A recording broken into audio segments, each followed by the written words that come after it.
The moment the alien princess called my name, I knew something in the galaxy had gone terribly wrong. The throne hall of the Aurelian Palace stretched nearly 100 yards from door to dais, a cathedral of pale crystal and floating light. Every footstep echoed across the polished floor as the guards escorted me forward. Their armor shimmered with faint blue energy, elegant and silent, a reminder that I was standing in the heart of an empire that spanned more star systems than I could count. I could feel hundreds of alien eyes watching me from the balconies above. Diplomats, officers, nobles, every one of them staring at the single human standing alone in the center of their royal court. My name is Daniel Carter, former orbital engineer, Earthborn, 6 feet tall on a good day, and at that moment I was pretty sure I had just made the worst mistake in interstellar diplomatic history. The guard stopped 10 feet from the base of the throne platform and stepped back. That was my cue. I stood there under the enormous dome ceiling while cold blue light filtered down through layered crystal panels overhead. The air smelled faintly metallic, like ozone after a thunderstorm. It reminded me of the research stations I used to work on back near Mars orbit, except those places had coffee machines and people who didn't look like they could order my execution with a single sentence. At the far end of the hall, the alien princess finally stood. Princess Elara of the Aurelian Empire was taller than any human I had ever met, easily 8 feet from the floor to the crown of her silver hair. Her skin held that deep turquoise glow common among her people, almost like ocean water catching sunlight. Gold eyes fixed on me with an intensity that could have frozen a reactor core. She descended the steps of the throne slowly, the chamber going so quiet I could hear the soft hum of the palace energy grid somewhere inside the walls. I had met ambassadors before, scientists, even a few military commanders during joint Earth-Aurelian projects. But nothing about those encounters prepared me for standing face to face with the most powerful woman in an empire of billions. When she stopped just a few feet away, her gaze didn't soften. If anything, it sharpened. "Human Daniel Carter," she said, her voice calm, but carrying across the entire hall without effort. "Do you understand why you were summoned here today?" Every instinct told me to stay quiet.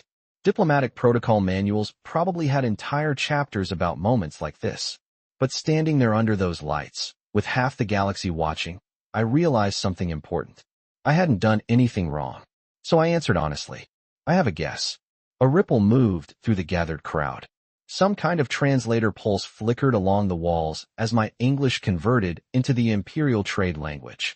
Princess Elara tilted her head slightly, studying me the way a physicist studies an experiment that refuses to behave normally. "You interfered with a royal evacuation shuttle," she said. "You disobeyed security officers. You ignored direct orders." I nodded once. "Yeah." Another murmur spread across the chamber. Apparently humans admitting things directly was not the standard response they expected. Her eyes narrowed just a fraction. And why would a single human engineer risk insulting the Aurelian crown? For a moment I considered the safest answer. Then I remembered the smoke, the alarms, and the terrified small voice I had heard inside that shuttle corridor 2 days ago. I met her gaze and told the truth. Because there was a kid still on board. For the first time since I walked into the palace, something in the princess's expression changed. Not anger. Not exactly surprise either. Something quieter. Something thoughtful. The entire hall waited. And then Princess Elara said 5 words that made the air feel 10 degrees colder. "That child was my daughter." The words settled over the throne hall like a sudden drop in temperature, and for a moment nobody moved, not the guards, not the nobles, not even the hovering translators embedded in the crystal walls. I stood there staring at Princess Elara, while the meaning of what she had just said slowly worked its way through my brain. Her daughter, the small figure I had pulled out of that evacuation shuttle 2 days earlier, had been royalty, the kind of royalty that entire empires revolve around. I let out a slow breath and rubbed the back of my neck, because that was the only normal thing left to do in a room that suddenly felt about 20 degrees colder than before. I did not know that I said honestly, and my voice echoed farther than I expected across the glass-like floor. A ripple of quiet conversation rolled through the balconies above me, but the princess lifted one slender hand, and the entire chamber went silent again. Her golden eyes never left mine. "You did not know," she repeated, and there was something strange in her tone, now something less like anger, and more like careful examination. I shook my head. No, ma'am. All I knew was that there was a kid trapped behind a jammed hatch, and the shuttle crew were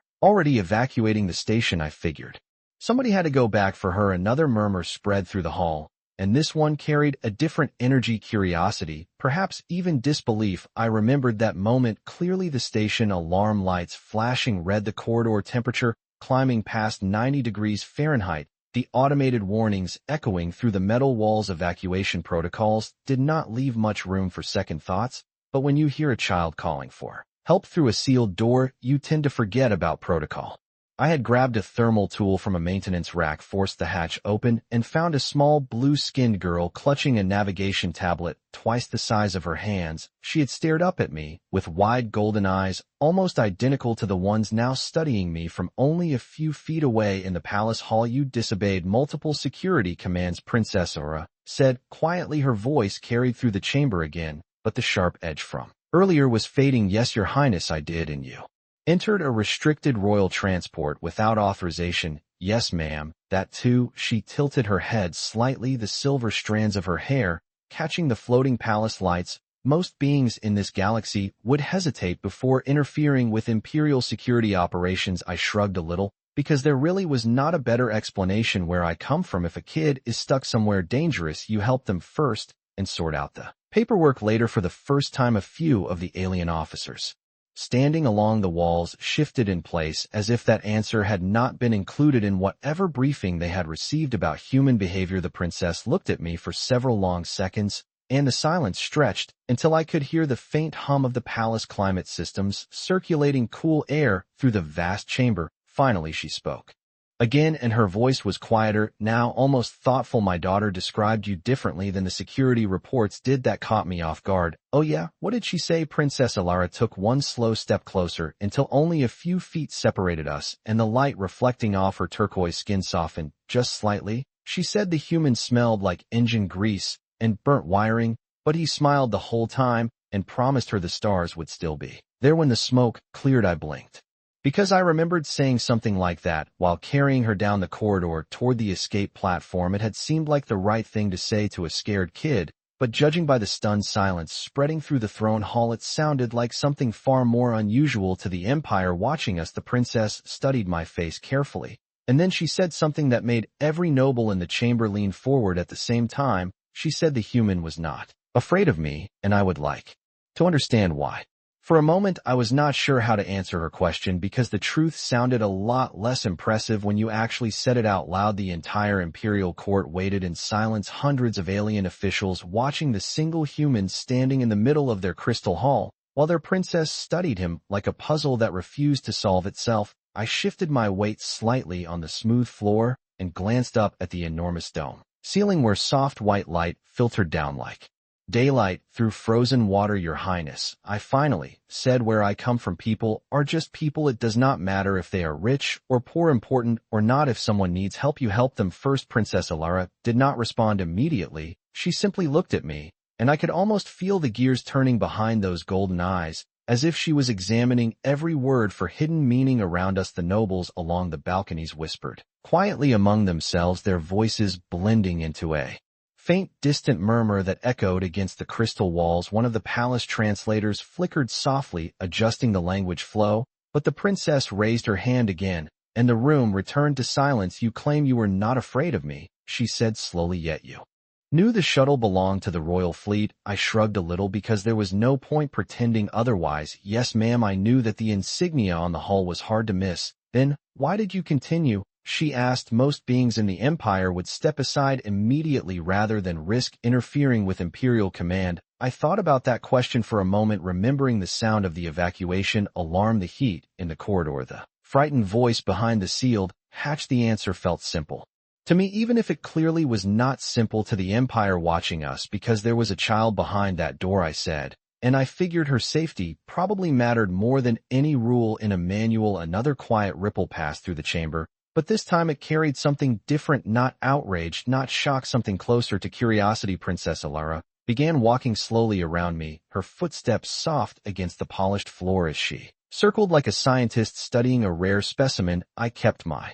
hands relaxed at my sides because the last thing I wanted was to look like a threat. The air in the hall remained cool, maybe 65 degrees Fahrenheit, but somehow the moment still felt intense. The princess stopped in front of me again and looked directly into my eyes. Her gaze was not angry anymore. It was searching. You risked your career, your safety, and possibly your freedom for someone you did not know, she said quietly. Yes, ma'am, I answered. That sounds about right. Another long silence stretched between us, and then something unexpected happened. The corner of the princess's mouth lifted just slightly, not quite a smile, but close enough that the officers standing along the walls looked genuinely confused. My daughter told me something else about you, she continued, her voice softer now. She said the human carried her through the smoke and kept pointing toward the stars outside the station window. I blinked in surprise. Yeah, I remember that part. She was pretty scared. Princess Elira nodded slowly, and the glow of the palace lights reflected in her golden eyes. She said you told her that humans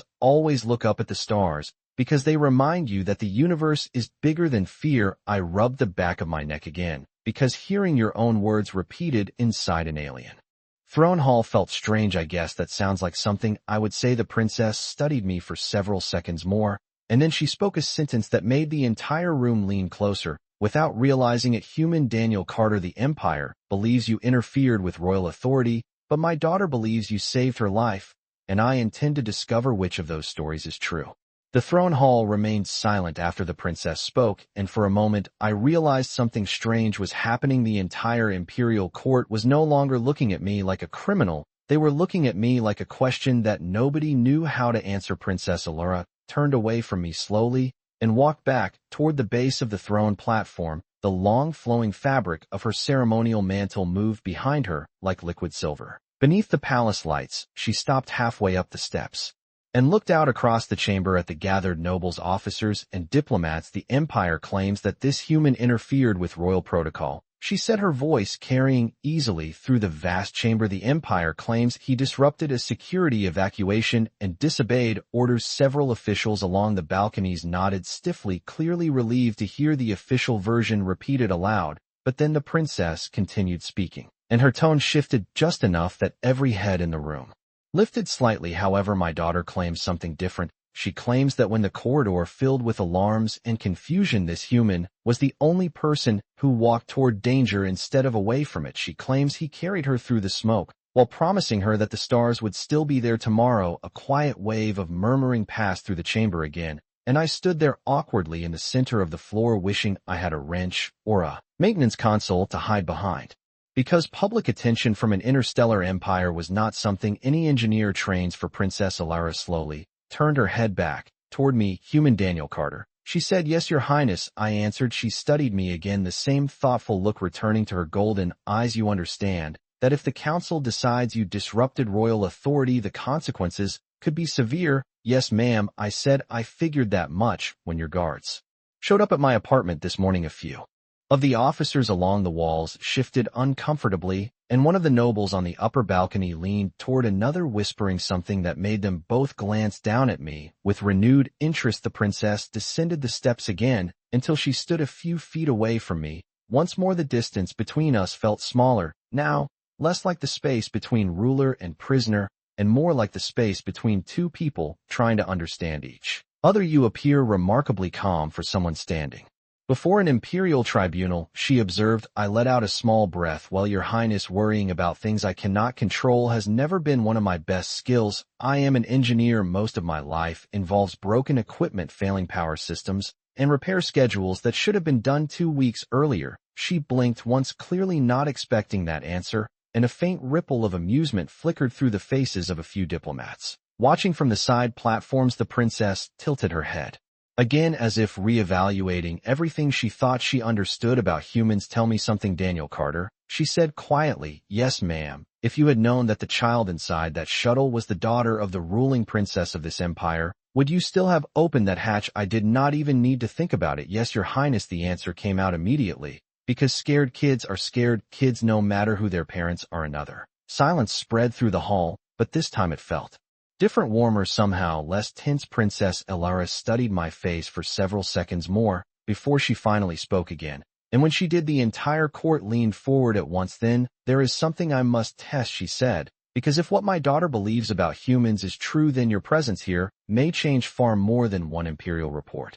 The words of the princess hung in the air like the moment before a storm, and every pair of eyes in the throne hall shifted back toward me. I had spent most of my life fixing damaged power grids and recalibrating orbital stabilizers, so the idea that my presence might somehow change something inside an interstellar empire felt about as realistic as repairing a reactor with a spoon. Princess Alara stepped closer again, and for the first time I noticed something subtle about the way the palace lights reflected across the polished crystal floor. Her shadow and mine stretched together across the surface like two figures standing under the same star. She studied my expression carefully, as if measuring whether I understood the weight of what she had just said. You appear confused, human Daniel Carter, she observed. Yes, Your Highness, I admitted, because when a princess tells an engineer that his existence might change imperial policy, it tends to raise a few questions. A faint ripple of quiet amusement passed through a few diplomats watching from the balconies, but the princess did not look away from me. The Empire has rules, she said slowly, rules designed to maintain order, stability, and authority among billions of citizens. I nodded. That makes sense, most places do. She folded her hands behind her back and began walking slowly around the open floor of the hall, again her voice calm but thoughtful. Yet every civilization also carries assumptions, beliefs about how people behave, what motivates them, what defines strength. I followed her movement with my eyes as she circled back toward the center of the chamber. In the Aurelian Empire, she continued, strength is defined by discipline, obedience, and the protection of hierarchy. That sounded familiar enough. Plenty of human governments had run on the same idea at one time or another. The princess stopped walking and turned back toward me. However, my daughter described something else. She said she described a human who ignored rank, ignored fear, and ignored personal consequence simply because someone needed help. Another murmur spread quietly through the gathered nobles and officers, and I could see several of them exchanging uncertain glances like scientists hearing about a phenomenon that should not exist according to their textbooks. I shifted my weight slightly and shrugged. Well, Your Highness, that just sounds like basic decency where I come from. Her golden eyes narrowed slightly, not in anger, but in concentration. Basic decency, she repeated. Yes, ma'am, helping people when you can, trying to leave things a little better than you found them. It is not exactly revolutionary thinking. She remained silent for several seconds, and then she looked up toward the highest balcony, where several elder council members sat observing the proceedings with careful attention. Members of the Imperial Council, she said, you have heard the reports, you have heard the testimony, and now you have heard the human himself. The hall remained completely still as dozens of officials waited for whatever came next. After a long moment, Princess Alara turned back to face me once more, and something in her expression had changed again. Not suspicion, not authority, something closer to curiosity mixed with respect. Human Daniel Carter, she said earlier, I told you that I wished to test something. Yes, Your Highness, I remember. She took one slow step closer and lowered her voice just enough that the entire chamber leaned forward to hear. Then allow me to begin with a very simple question, she said. If the same situation happened again tomorrow, if another stranger needed help, and helping them meant risking everything you have, would you still do it? I did not hesitate. Yes, ma'am, I would. The silence that followed felt deeper than anything that had come before, and after several long seconds, Princess Alara nodded slowly as if confirming a theory she had been quietly considering for some time. Then she looked out across the assembled court and spoke the words that made the entire chamber erupt in stunned whispers. Then it appears the Empire has misunderstood humanity. The moment the princess said those words, the throne hall erupted into quiet but intense discussion. Voices rose from every balcony as nobles, officers, and diplomats leaned toward one another, exchanging hurried whispers. The smooth crystal chamber that had moments earlier been perfectly silent now carried the restless energy of an empire suddenly forced to reconsider something it had believed for generations. I stood where I was, trying not to look as uncomfortable as I felt, because being the center of attention for several hundred alien officials was not exactly part of my career plan. Princess Alara remained calm in the middle of the storm of conversation, her posture straight, her expression thoughtful. As she watched the reaction spread across the court, after several seconds, she lifted one hand again, and the chamber slowly settled back into silence. The Empire has spent centuries studying other civilizations, she said, her voice steady and clear. We catalog their technologies, their economies, Their military capabilities and their political structures. A faint glow moved through the translation lattice along the walls, carrying her words to every species present.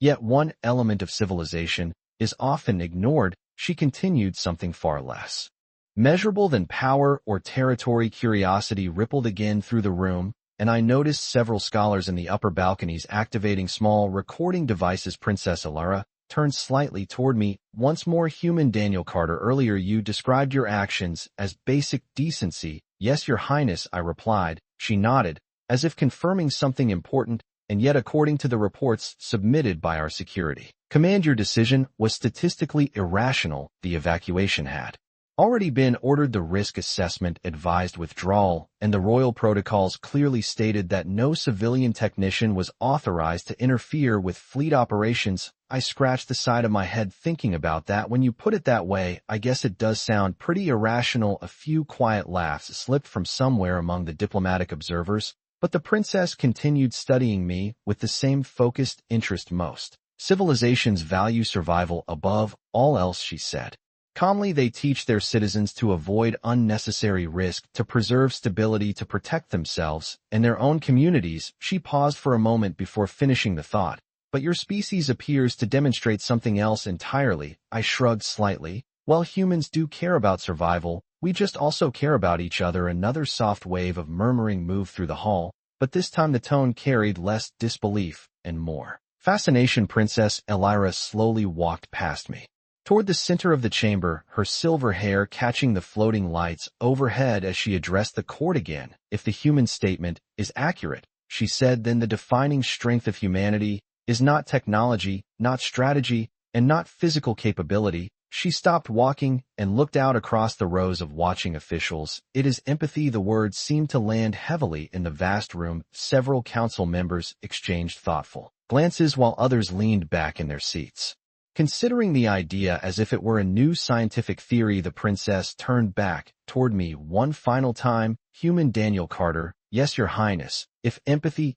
truly guides your actions, then the Empire must consider a possibility that has never been formally tested before. I raised an eyebrow slightly and waited, because by this point I had learned that when an alien princess says something like that, the next sentence is rarely simple. Princess Elira looked across the gathered council and then spoke slowly and clearly. Then perhaps the Aurelian Empire does not need to judge this human. Perhaps the Empire needs to learn from him. The reaction inside the throne hall did not settle the way I expected when the princess finished speaking. Instead, the atmosphere shifted again, but this time the whispers carried tension as well as curiosity. Several of the older council members leaned toward one another, their robes brushing softly against the glass-like seats, while they exchanged quiet but urgent conversation. I did not need a translator to understand the tone of it. Empires do not change their beliefs easily, especially not because of a single human engineer. Princess Alara remained standing at the center of the chamber, completely still, while the debate spread across the balconies. She looked less like a ruler giving a speech, and more like a scientist who had just presented a theory powerful enough to disturb an entire field of study. After nearly half a minute, one of the elder council members finally rose from his seat high above the floor. His skin carried the deep indigo tone common among the oldest Aurelian bloodlines, and the long metallic crest across his shoulders marked him as part of the Imperial Advisory Circle. Your Highness, the elder said slowly, while the translation lattice echoed his words across the hall. The council respects your observation, but the Empire cannot restructure its principles based on a single emotional anecdote. A quiet murmur of agreement followed from several other officials. I stood there with my hands at my sides, wishing more than ever that I had stayed at my apartment repairing my old coffee machine, because the last thing I wanted was to become a political case study. Princess Alara looked up toward the elder without showing the slightest sign of irritation. Elder Counselor Varenth, she replied calmly, the Empire prides itself on rational analysis, does it not? Of course, he answered. Then rational analysis requires observation, she said, and we now possess an observation that contradicts our assumptions. Varenth folded his hands together inside the sleeves of his robe. One human does not represent an entire species that is statistically correct, the princess replied, but it does represent a data point worth examining. She turned slightly and gestured toward me. With one graceful motion, the human in question did not request recognition. He did not expect reward. and he did not even know the identity of the individual he assisted. His decision was guided solely by empathy. Several younger council members shifted in their seats, clearly intrigued by the argument. The elder counselor considered her words for a moment before responding, "Even if your interpretation is correct, Your Highness, it still leaves a question unanswered." Princess Alara tilted her head slightly. "Which question?" "That same empathy could easily produce instability," he said, "if individuals ignore protocol and hierarchy. Whenever emotion demands it, then order itself becomes unpredictable." I could not help letting out a small breath at that point, because the entire conversation had turned into a philosophical debate about my personality traits. The princess slowly turned back toward me again. "Human Daniel Carter." "Yes, Your Highness," I said. She studied me quietly before asking her next question. "If you saw an authority figure making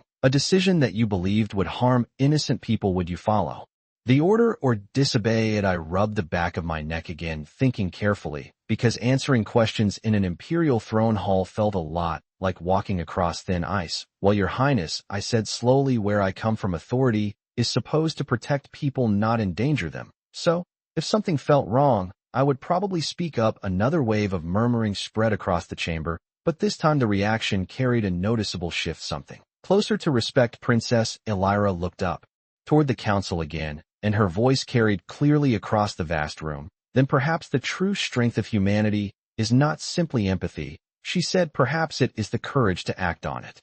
The chamber did not return to silence after the princess spoke those final words. Instead, the air seemed to shift, as if the entire hall had leaned slightly closer to the center, where the human engineer and the alien princess stood facing each other. Counselor Varanth remained upright on the balcony, his indigo skin reflecting the pale glow of the floating lights as he studied the scene below him with careful patience. "The Empire does not lack courage," he said eventually, his voice steady but thoughtful. "What the Empire values is discipline." Princess Alara did not argue immediately. She simply looked around the vast throne hall, as if inviting everyone present to observe the moment for themselves. I stood there, trying very hard not to fidget, because standing in the middle of an interstellar philosophical debate was still a strange experience for someone whose usual problems involved broken cooling systems and overdue maintenance logs. The princess turned slightly and began walking slowly across the polished crystal floor. The faint sound of her footsteps echoed softly through the chamber. "Discipline," she repeated.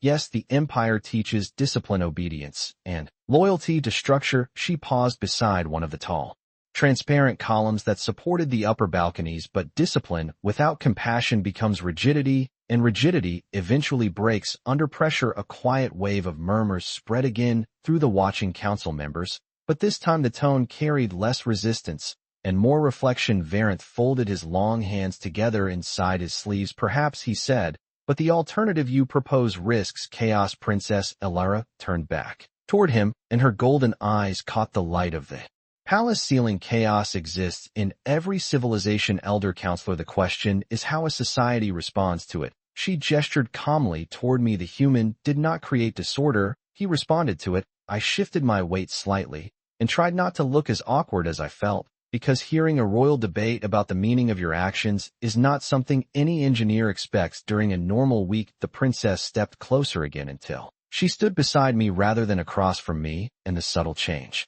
in position did not go unnoticed by the court. "Human Daniel Carter," she said quietly. "Yes, Your Highness. Earlier you described empathy as basic decency. Where you come from." "Yes, ma'am. That is correct." She looked out across the assembled nobles and scholars again. "If that is true, then perhaps the Empire has mistaken empathy for weakness for far too long." Several younger advisors in the upper rows exchanged interested looks, and one of them activated a floating data display projecting streams of analysis into the air. Counselor Varanth watched the reaction carefully before speaking again. "And yet the human admits that empathy sometimes leads him to challenge authority." Princess Aura nodded slowly. "That is also correct," she said. "Then perhaps we must ask a more important question." Varanth replied, his voice measured. "What prevents such empathy from destabilizing an entire system of governance?" The princess was silent for a moment before she answered, and when she spoke her voice carried A quiet certainty, because empathy does not reject structure. She said it reminds structure what it was meant to protect. The words lingered in the air long enough that even the distant translators paused their quiet humming. I noticed that several council members were now watching me, not with suspicion,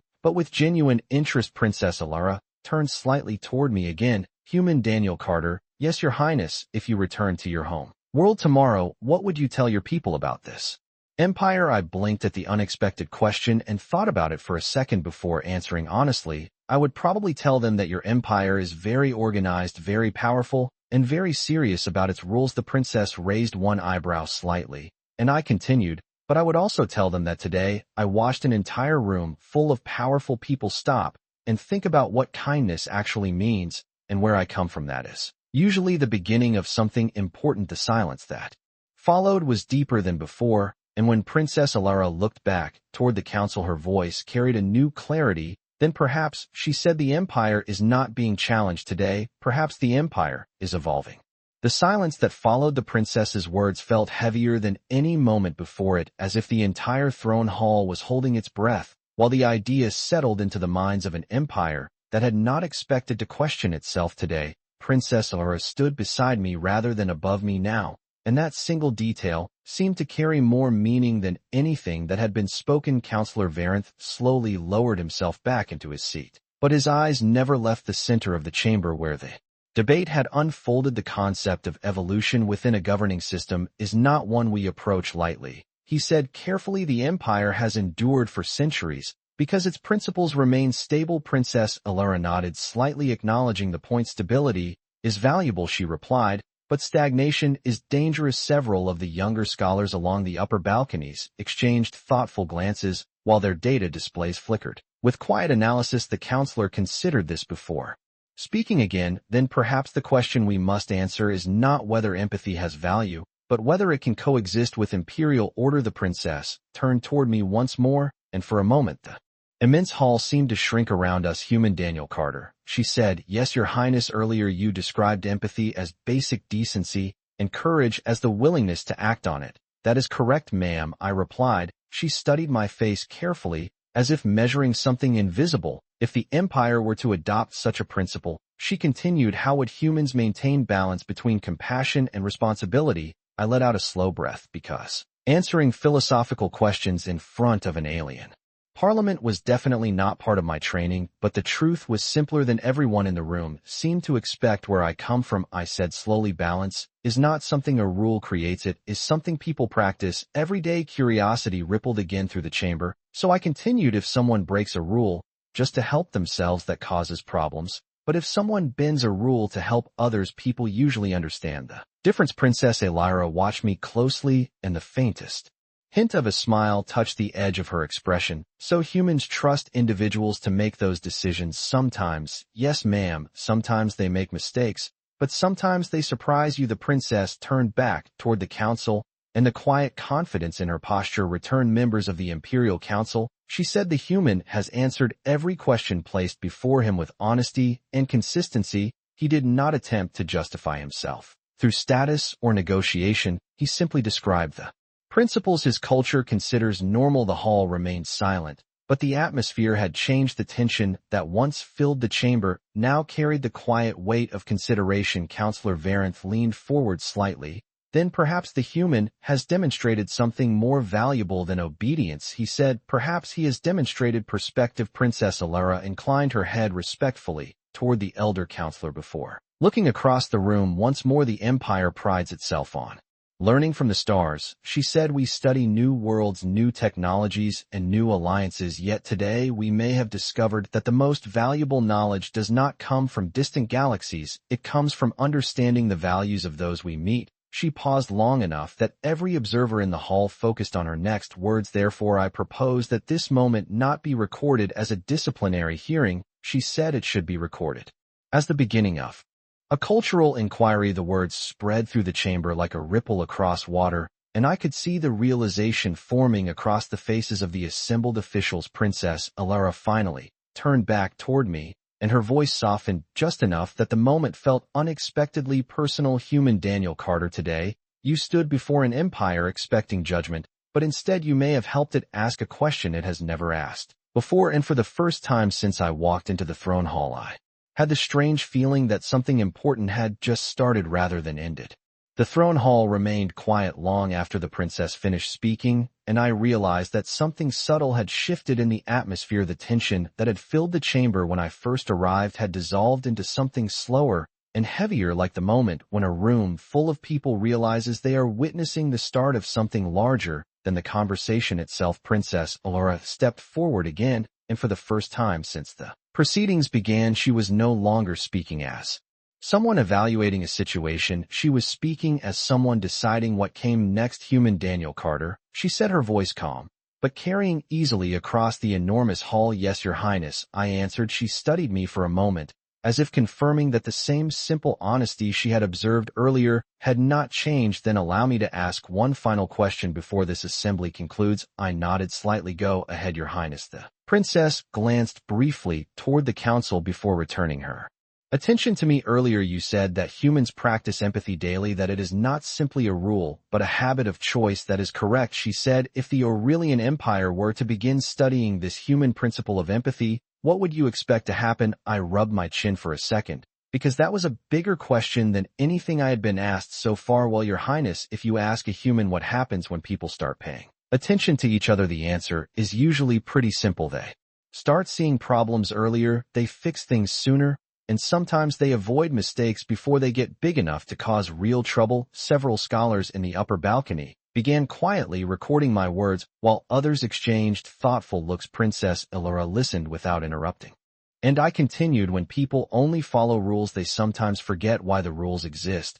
But when people remember the reason behind them, they usually make better decisions. The princess nodded slowly, as if the explanation matched something she had already suspected. And if individuals disagree about what empathy requires, she asked, then they talk. I said simply, they argue. Sometimes they debate, sometimes they change their minds, but eventually they learn from each other. That is usually how progress works. The chamber remained silent for several seconds after I finished speaking, and then Councillor Varent stood again, his voice carrying a noticeably different tone from earlier. Perhaps, he said slowly, the human has unintentionally revealed something the Empire has overlooked. Princess Allura looked toward him with calm interest. The counselor continued, the Empire has always measured advancement through expansion, technology, and strategic influence, yet the human describes progress as the improvement of daily choices among ordinary citizens. The princess nodded slightly. An evolution, not of territory, but of behavior, she said precisely. Varent replied, and perhaps that form of evolution is the one that stabilizes societies over long periods of time. The quiet realization spread across the hall again, like a ripple moving through still water. Princess Allura stepped forward until she stood directly in front of me once more, but this time there was no distance of authority in her expression, only thoughtful curiosity. Human Daniel Carter, she said, yes, Your Highness, when you entered this chamber today, you believed you were being judged by the Empire. That is correct, I said. However, she continued, it appears that today the Empire has been examining itself. Instead, she turned slowly and addressed the council one final time. Let it be recorded that the presence of this human did not threaten imperial order. It illuminated a perspective our empire has not previously studied. She paused briefly and then added with quiet certainty, therefore this moment shall not be remembered as a tribunal, but as the first step of a new inquiry into the role of empathy in governance. And as those words echoed through the immense throne hall, I realized that the most powerful empire I had ever seen had just decided to learn something from a species it once considered insignificant. The throne hall did not erupt into applause or celebration after the princess made her declaration. Instead, something far more unusual happened. The vast chamber remained deeply quiet, as if every official present understood that they had just witnessed the beginning of a change whose consequences none of them could yet measure. I stood there in the center of the polished crystal floor, still trying to process the idea that a conversation which had started with me expecting punishment had somehow turned into a philosophical turning point for an empire. Princess Allura looked across the council once more and slowly lowered her hand. The formal session of the tribunal is concluded, she said calmly. A few members of the court nodded while the hovering recording spheres above the chamber dimmed their lights, signaling the end of the official proceedings, yet no one rushed to leave. Instead, small groups of diplomats and scholars began speaking quietly among themselves, clearly aware that the discussion that had begun here would continue far beyond this hall. The princess turned back toward me, and for the first time since I arrived, the tension had completely disappeared from her expression. Human Daniel Carter, she said. Yes, Your Highness, I replied. You have shown remarkable composure today. She observed. Well, ma'am, I said honestly, when you spend most of your career repairing malfunctioning machinery, you learn to stay calm. When systems behave unpredictably, a faint hint of amusement touched her eyes. That may be the most practical explanation of philosophical courage I have ever heard. Several nearby advisors glanced at each other with small smiles, clearly relieved that the atmosphere had shifted away from formal interrogation. Princess Allura stepped a little closer, lowering her voice slightly, though the hall was still quiet enough that many listeners could hear. You should know something, she said. When my daughter returned to the palace, she described you as strange. I raised an eyebrow. Strange? Yes, the princess continued. She said the humans smelled like machine oil, spoke calmly during a crisis, and kept looking out the station window toward the stars, as if they were familiar friends. I chuckled softly. That does sound like me. The princess studied my reaction carefully before continuing. She also said something else that caught my attention. What was that? I asked. She said the human was the first person she had ever met who treated her like a child instead of a title. I felt a little embarrassed hearing that repeated in front of half the imperial court. Well, Your Highness, that is probably because I did not know who she was. The princess shook her head slowly. No, she said, it is because you did not care who she was. The difference is significant. The words lingered between us for a moment before she continued in a softer tone. My daughter has grown up surrounded by officials who treat her carefully. Because of her position, you treated her normally. Because of her humanity, I nodded slightly, because that was the only explanation I had. Kids are kids, Your Highness. They deserve to feel safe regardless of where they come from. Princess Alara looked out across the hall again, watching as scholars and council members continued discussing the implications of the hearing, and then she turned back toward me with thoughtful seriousness. Human Daniel Carter, today, you did something unusual. You reminded a very powerful empire that strength is not always measured by control. Sometimes it is measured by compassion. She paused briefly before adding something that made several nearby officials lean forward with interest. Therefore, I believe this moment deserves something more than a report in the Imperial Archives. I blinked, slightly unsure what she meant. Your Highness, what exactly do you have in mind? Princess Alara watched me carefully for a moment before answering, and I could see the quiet certainty in her expression, the same calm confidence that had allowed her to guide an entire imperial court through a conversation none of them expected earlier today. She turned slightly and gestured toward the vast hall around us, where council members, scholars, and diplomats were still quietly discussing what had happened in the last hour. What I have in mind, she said, is something that our empire rarely does. She paused briefly, allowing the attention of the room to return to her direction. We learned publicly. The quiet conversations across the balconies slowly faded again as officials realized the princess was about to speak formally. Once more, she took a few steps toward the center of the chamber, and the light from the ceiling reflected softly across her turquoise skin. Members of the Imperial Council, she said, earlier today, this human stood here believing he would be judged by the Empire, yet instead we discovered that his presence revealed a question our civilization had not previously considered. The hall grew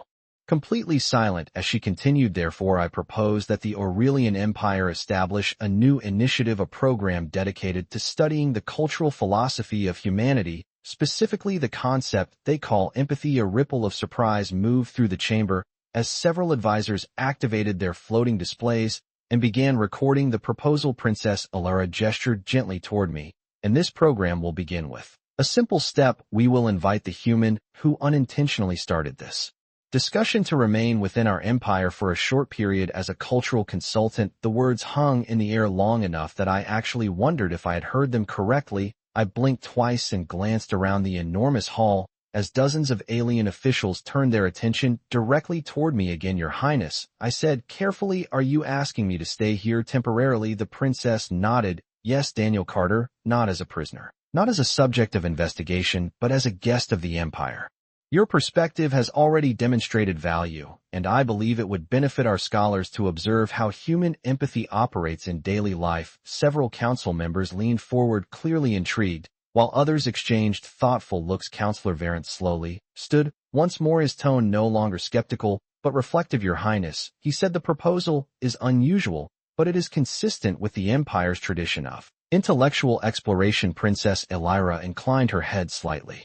Precisely my intention, Elder Counselor. If our empire wishes to understand humanity, we must begin by listening to it. She turned back toward me again, and the faintest hint of a smile returned to her expression. Human Daniel Carter, I realize this request may be unexpected. I could not help letting out a small laugh. Unexpected is one way to describe it, Your Highness. Yesterday, I was fixing a faulty heating unit in my apartment. Today, I am apparently being offered a position as an interstellar philosophy consultant. A few nearby diplomats allowed quiet amusement to show on their faces, but the princess remained composed. Your honesty has already proven refreshing, she said, and your presence has already encouraged meaningful discussion within this court. She paused briefly before finishing the thought. Therefore, I will ask you directly, Daniel Carter, would you be willing to stay for a time and help the Empire better understand the human idea of empathy? The entire throne hall waited in silence, and I realized that somehow the most powerful empire I had ever seen was now asking a simple engineer from Earth for an answer.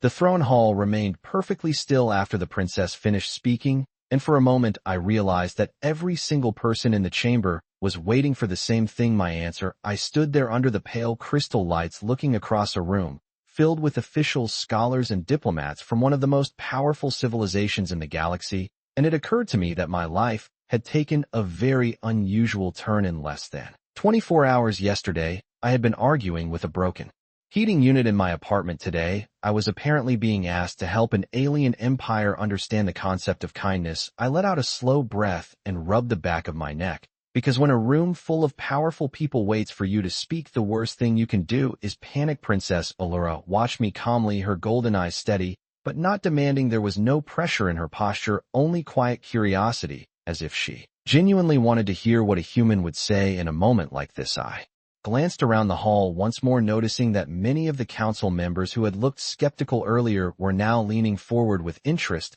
as if the answer mattered more than they had expected. Finally, I looked back at the princess and spoke honestly. Your Highness, I said, I never planned to become an ambassador for my species. A faint ripple of quiet amusement moved through the diplomats nearby, but I continued speaking, because if I learned anything in my life, it is that when people ask sincere questions, you try to answer them sincerely. Princess Allura nodded slightly, indicating that she was listening. So I went on, where I come from, empathy is not something we think about in big philosophical terms most of the time. It is just how people try to live their daily lives. Parents teach their children to look out for others, neighbors help each other. When something goes wrong, strangers step in. When someone needs help, it is not perfect. We argue, we make mistakes, sometimes we forget the values we claim to believe, but we keep trying because that is what communities do. The throne hall remained completely silent as my words echoed through the chamber, and I continued a little more confidently. Now, if your empire wants to understand empathy, I cannot promise to explain everything,